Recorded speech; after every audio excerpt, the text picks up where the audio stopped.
Selamat pagi, selamat siang, selamat sore, selamat malam semuanya.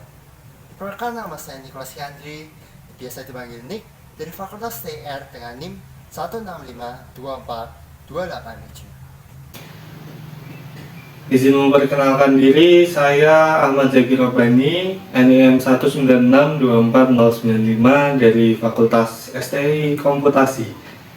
Saya dari kelompok 1 Pancasila kelas 34.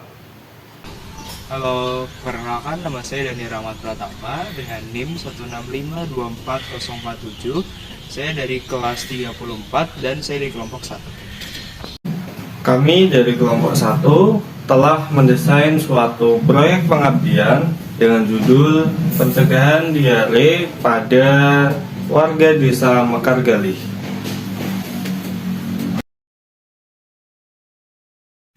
Mari berkenalan dengan desa Mekargalih. Desa Mekargalih merupakan salah satu desa di Jatinangor, Kabupaten Sumedang yang berbatasan langsung dengan Sungai Cikeruk. Desa ini memiliki luas 176 hektar yang 76%-nya digunakan untuk permukiman.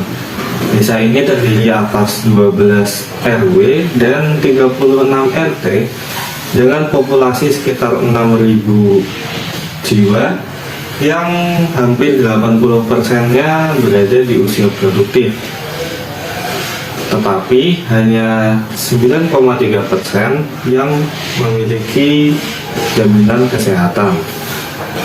Berdasarkan laman Pemda Sumedang, di Desa Mekargalih terdapat 1.191 lapangan pekerjaan.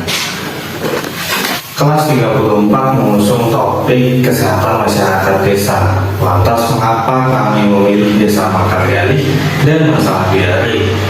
Desa Mekargalih memiliki suatu permasalahan pelik akibat permukiman yang sempit dan padat. Jalan desa yang kecil tidak dapat dilalui oleh mobil termasuk truk sampah. Akibatnya sampah dibuang ke sungai dan menumpuk di TPSS. Masalah sampah yang menumpuk ini menyebabkan lingkungan desa menjadi kurang bersih. Lingkungan desa yang kurang bersih berkorelasi dengan masalah kesehatan. Salah satunya diare. Cuci tangan pakai sabun adalah upaya yang mudah dan efektif untuk mencegah diare, bahkan dapat melindungi 1 dari 3 anak dari diare.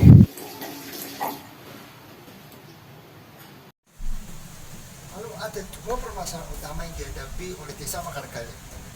Yang pertama adalah kurangnya tempat cuci tangan, dan yang kedua adalah sampah, dalam kasusnya adalah barang bekas yang menumpuk.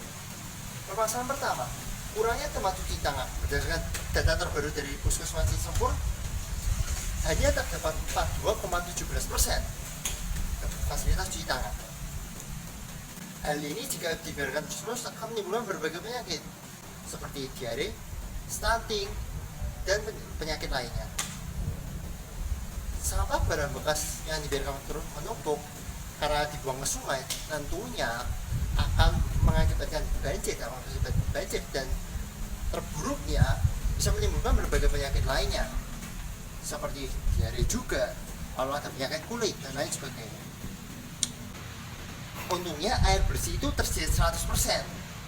Nah, jadi meskipun tempatnya kurang, air bersih dari sumur, dari pompa, dari PDAM tersedia 100%, tidak masalah. Ada juga beberapa tempat cuci tangan yang sudah dibangun di tempat umum meskipun hanya sedikit, dan juga kita bisa mengharapkan dana tambahan dari pemerintah Sumedang. Namun sayangnya tingkat pendidikan tinggi masih rendah. Tercatat hanya 3,86% yang telah berhasil menempuh pendidikan tinggi. Juga tidak ada tempat pengelolaan sampah, mengakibatkan sampah hanya dibuang, kalau tidak ke sungai ya dibakar. Akses jalan juga tidak memadai karena banyak pemukiman, sehingga antara rumah itu jalannya kecil-kecil, sempit sekali. Dan juga tidak ada kearifan lokal seperti wisata alam, wisata religi, wisata buatan, dan lain sebagainya. permasalahan dan faktor tersebut, kami memberikan solusi umum, yaitu dengan mengumpulkan sampah dalam kasusnya dalam barang bekas untuk membangun tempat cuci tangan yang inovatif, kreatif, dan efektif. Untuk tujuan dan manfaat yang akan kami lakukan, yang pertama adalah kita akan membangun 10 fasilitas cuci tangan yang memadai untuk masyarakat Desa Mekargali. Contohnya di sebelah saya sudah ada fasilitas cuci tangan yang akan dibangun di Desa Mekargali. Yang kedua, kami akan memastikan sekitar 75% masyarakat Desa Mekargali mengetahui bagaimana cara mencuci tangan yang benar dan juga memiliki fasilitas cuci tangan yang memadai. Yang ketiga, kami akan memastikan Desa Mekargali bersih dari sampah yang menumpuk. Tetapi, tidak semua sampah yang menumpuk akan kita buang. Contohnya, misalnya, botol sampah plastik ini dapat kita daur ulang lagi, sehingga kita tidak akan membuangnya. Manfaat yang akan didapatkan oleh masyarakat Desa Mekargali, yang pertama adalah mengurangi risiko terjadinya diare, yang kedua adalah menambah wawasan pengetahuan masyarakat desa, yang ketiga membersihkan lingkungan desa dari sampah, dan yang terakhir adalah mengurangi risiko terjadinya banjir. Nah, untuk metodenya ada 3 bagian: persiapan, pelaksanaan, dan evaluasi. Di persiapan ini tentunya kita perlu mengumpulkan dan mengolah data sehingga nanti kita dapat membuat proposal yang baik. Setelah itu, setelah disetujui proposalnya dan dapat dilaksanakan, maka kita juga perlu menghubungi narasumber yang dibutuhkan dan juga mengumpulkan alat bahan yang diperlukan. Lalu yang kedua adalah pelaksanaan.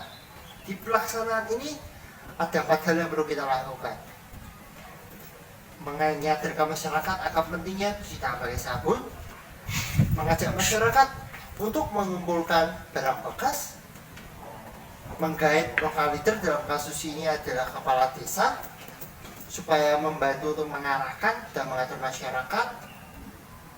Dan yang terakhir adalah mengenalkan inovasi tempat cuci tangan yang sudah kita presentasikan. Nah, dari misalnya ini hari sosialisasi, seminggu ini kita beri waktu untuk pengumpulan barang bekas. Lalu setelah seminggu ini, kita di hari H ini kita melakukan pembangunan fasilitas tempat cuci tangan. Nah, tempat cuci tangan ini kita punya nama sendiri. Namanya adalah Campsink with Added Filter and Water. Jadi ini merupakan inovasi tempat cuci tangan dan menggunakan sistem injak mekanis, di mana air dan sabun nanti bisa keluar dari sana. Berarti sabun dan airnya sudah ada di dalam kotaknya ini. Juga terdapat filter di dalamnya sehingga bisa menyaring air yang digunakan untuk cuci tangan bisa berulang kali. Dan juga ini ramah lingkungan karena kita menggunakan barang bekas seperti ember dan galon bekas. Dan terakhir adalah evaluasi. Tentu evaluasi kita lakukan dengan wawancara dan juga pengisian kuesioner kepada masyarakatnya. Dan harapannya melalui data dari evaluasi itu kita dapat membuat laporan kegiatan sehingga dapat berguna untuk penelitian lebih lanjut. Untuk jadwal kegiatan, minggu pertama dan minggu kedua akan diisi dengan pengambilan data. Setelah itu, minggu ketiga akan diisi dengan melakukan sosialisasi kepada masyarakat desa. Dan yang terakhir pada minggu keempat akan dilakukan pembangunan fasilitas tempat cuci tangan. Untuk biaya, sebagian besar digunakan untuk membangun fasilitas wastafel di Desa Mekargali, yang totalnya sebesar 63% dari total biaya. Kemudian, yang kedua akan digunakan untuk sosialisasi masyarakat desa, itu sekitar 35% dari total biaya. Dan yang terakhir adalah biaya transportasi untuk pulang pergi dari Desa Mekargali, itu sisa. Demikianlah rancangan program pencegahan diare pada warga Desa Mekargali dari kelompok 1 kelas 34. Terima kasih.